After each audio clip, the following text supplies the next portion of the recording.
Gavumenti yabakana n'eddimu ery'okulungamya enkola n'entambuza y'emirimu ey'ebifo ewasabirwa oba amasinzizo ng'ebbago lino liyitibwa National Religious and Faith Organization Policy eya 2023 lijja kuba likulemberwamu Directorate ya Ethics and Integrity. Directorate eno egamba nti kino okukituukako kyava ku ndiga ezimu okufutubbalwako abasumba oba ababuulizi b'enjiri mu masinzizo ag'enjawulo nga kale weetaagisawo okulungamizibwa.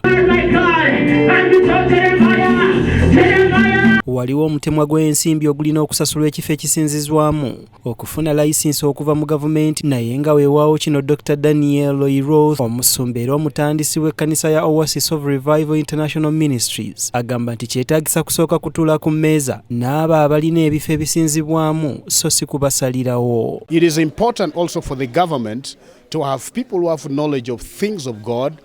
And because if they bring people who don't understand God, who don't understand the word of God, also regulating a church will not solve any solution. Because there are people who have hidden agendas. There are people who don't go to church. They are sorcerers and witch doctors and crazy human beings. But they are also working with the government. That's why regulating a church is a good thing, and I agree with it. Because we also want pastors who are informed, pastors who are studying. They should know how to divide the word well, and not everything we teach is a revelation, is God from the Bible only.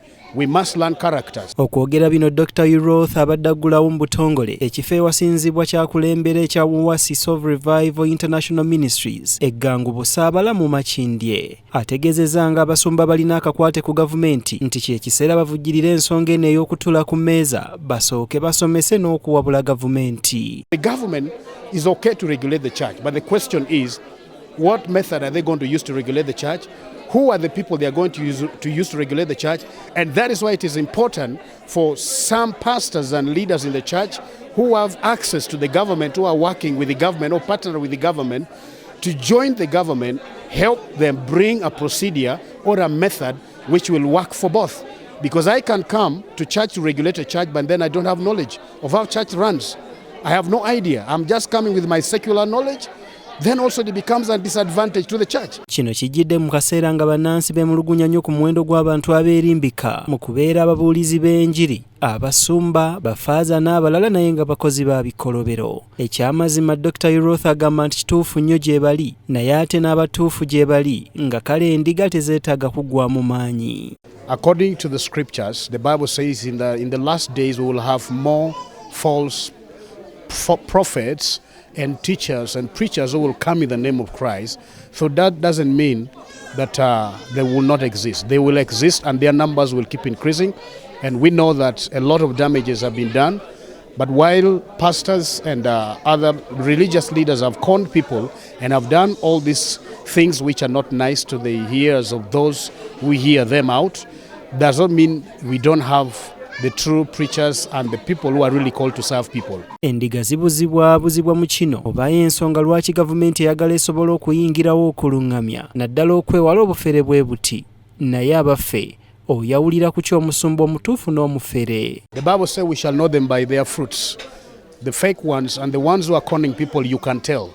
And if you get closer to them, it is easier for you to know.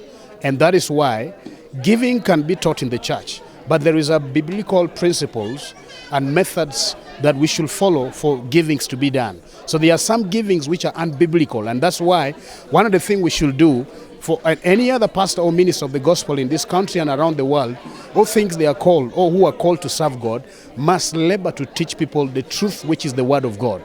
And that's when believers will know the word, because people are suffering because of ignorance. Musajja wa Katonda George Otaka nga ye mukuza wa Dr. Daniel Oiroth amukubiriza awamu n'abali mu ddimu lino okwetoloola eggwanga okwewala okwerumaŋŋananga ne mu by'obufuzi ebifumbekedde mu madiini n'amasinzizo. I want to say that we need to work together with him, and we need to avoid church politics. We, the church, we are the endangered one.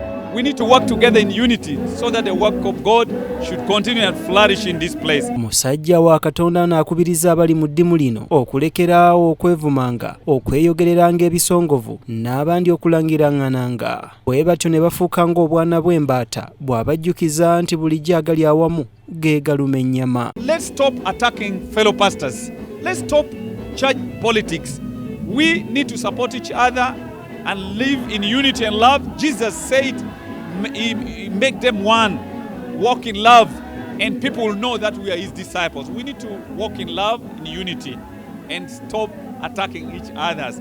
Our enemy is only the devil, not fellow brothers. Essinzizo lino litongozeddwa ng'alikulemberamu asabiddwa kale okubeera omwetowaze akola emirimu gya Katonda era ng'abantu ab'enjawulo balaze okusiima kaabwe olw'okubateerawo ekifo kino ekigenda okubali ow'emyoyo. We want to thank God so much for what he has done, and we know that we are so blessed as a ministry, and we know that will be a blessing to the community as well. I want to thank God for this moment, that after this launch, it has given us a platform to start serving God to the best of how we can, using all our skills and talents and all that we can in order to expand the kingdom of God.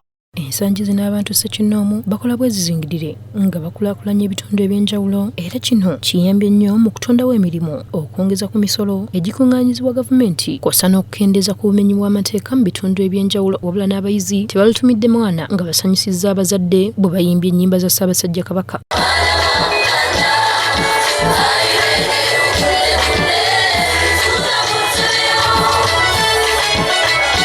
Wano Muyanja Ssenyonga wasinzidde n'asaba abantu okubaako ne kibakolera ebitundu byabwe okulaba nga babisitula. Oyinza okitwala ng'ekyolusaago naye ennaku zino ffe tulina omutwe mu Church of Uganda okugamba nti nze Mukama Katonda wo akuyigiriza okugasa. Ebyo biri mu Bayibuli. Akuyigiriza okugasa. Ligase n'okugasa birina ebikwataganira. N'olwekyo tuzze wano kwogeramu amaanyi n'abo bonna b'okola nabo nti mugasizza ekitundu kyaffe, mugasizza Obuganda, mugasizza n'ekika kyammwe. Emasa Mukama akuwa obuwangazi. Wabula ono ayongedde n'akinoganya nti n'obuli bw'enguzi mu ggwanga lyattu Uganda busobola okulinnyibwa ku nfeeti singa n'abantu aba bulijjo beenyigira mu kulwanyisa omuze guno. Okwatibwa ensonyi ebikyamu tobikola, bw'oba ogasa oyamba ebyo Bishop ne maama ne ttiimu yammwe mubikoze. Okusoomooza kwe tulina nga tulwanyisa obubbi mu ggwanga nga buli akwata akazindaala ayogera ku buli bw'enguzi bwe weewa ssente n'ozirya oba ogasa. Ye Musumba Timothy Kakooza mu kwogera kwe alambuludde olugendo olw'okukulaakulanya ekitundu kye. Lunaku tujjuukirirako olugendo Mukama lwatutambuza omukulu ogwo gwe tulese Kampola nawayo Mukama kyakoze okwebaza Mukama olw'amasomero gaffe Katosi Community School, Winners Secondary School, Covenant Medical Center ne church yaffe ya Katosi Community Pentecostal Church. Kubanga bannange Mukama yatuyinzisizza yatusobozesezza. Enzikiriza y'abalokole tebaali bangi nnyo mu 1991 era munnange abantu tebaayogeranga nti banzikiriza eno wabula mu 2022 ate omuwendo gwabwe gwalinnye ebitundu 4 n'obutundu 6 ku buli 100 nga bwe gwatuukira mu 2024 omuwendo guno gweyongerako ku bitundu 11 n'akatundu kamu ku buli 100 era okubala okwaliyo omwaka guno kulaga nti bakola ebitundu 3 ku buli 100 ekintu ekyongedde okutondawo Ssebaaseka w'omwaka guno ekitongole ekivunaanyizibwa kubala abantu ki Uganda Bureau of Statistics kyatongoza bye kyajja mu kubala kwa bonna okwa 2024 mwe kyazuulira nti kati mu Uganda tulimu abantu abakunukkiriza eyo mu bukadde 46 nga abali wansi w'emyaka 17 be basinga obungi n'ebitundu ebisoba mu 5 ku buli 100 so nga abavubuka abali wakati w'emyaka 18 n'asatu bali eyo mu 22.8 nga bakadde bakola ebitundu 5 leero mu lukuŋŋaana lw'abannamawulire olutudde ku kitebe kya poliisi enaggulu Nansanya nga amyuka Sekama wa Ubosa ategeezezza nti oluvannyuma lw'okufulumya ebyava mu kubala kw'abantu kwa bonna kuno okwa 2024 kati babakanye n'eddimu ery'okukakasa nga ddala oba ebyava mu kubala abantu bino bye bituufu mu bo kye bayise post enumeration survey. Guno omulimu gugenda kutandika mu mwezi gw'omunaana ne mwezi gw'omwenda omwaka guno. Exercise egenda kukolebwa okutusobosa okumanya omutindo gwa census betwakavaamu ne ebitundu ki betwasobola okukola ki okukavaringa. Survey egenda kukolebwa mu district 135 beppona ebibuga 11 okwetoloola eggwanga ng'okwawukanako n'okubala kw'abantu bonna bagenda kuba balondo bamu ebitundu ebibale. Egenda kufuna kye tuyita sample. Eno sample etegeera bwe tunagenda mu district oba mu city tujja kulondawo ekyalo kimu oba parish emu gye tugenda okukola ki gye tujja okuba nga tusisinkaniramu abantu. Ubose etegeezezza nga bw'emaze okutendeka ekibinja ky'abakugu ku mutendera gw'ensi yonna nga bano be bagenda kale okutendeka ate abalala ku mitendera egy'enjawulo. Okunoonyereza kuno kutunuulidde si bantu bonna okwawukanako ne bwe gwali mu kubala kw'abantu bonna. Genda kujja mu mayumba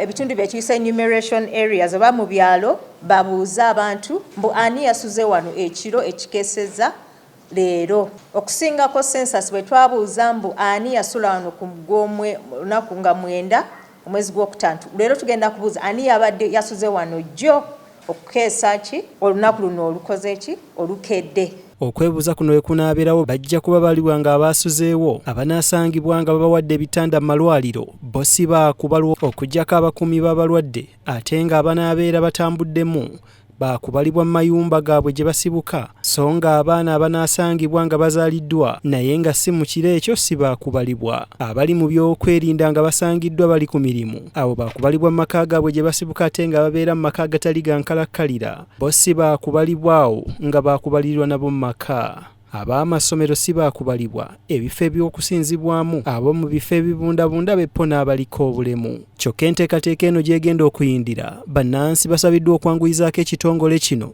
omulimu nga bawaayo ebituufu. Buli nnyumba gye bajja okujja okubalibwamu abantu babasaba mumukolaganire wamu n'abaana abagenda okujja okubabala mubawe information entuufu.